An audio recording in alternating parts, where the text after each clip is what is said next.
what you're doing is asking for a lot. You want to get ultra rich. You're asking for a lot more than the average person even needs. And to live the life people don't have, you've got to do things people don't do.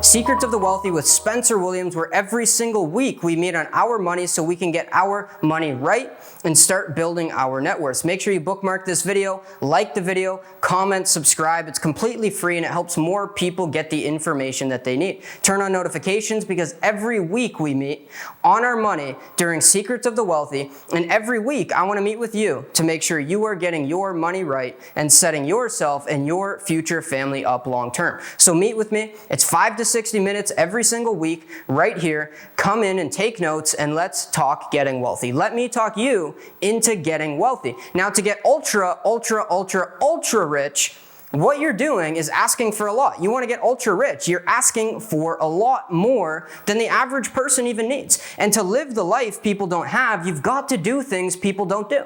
Number one, go into entrepreneurship or sales. Only 4% of the world, of the entire world, is in this category. Number two is upgrade your income producing skill sets. Number three is get yourself a sugar daddy. You could do one of those three things, because to live the life people don't, you got to be willing to do things people would never usually do. There's a study done not too long back on some Harvard graduates over 60 years. Over 60 years, these Harvard graduates, 1% of them ended up wealthy, 4% ended up financially fit, 5% are still working, 28% are dead, and 62% are just getting by. Guys, to live the life people don't have, you've got to be willing to do the things people don't do.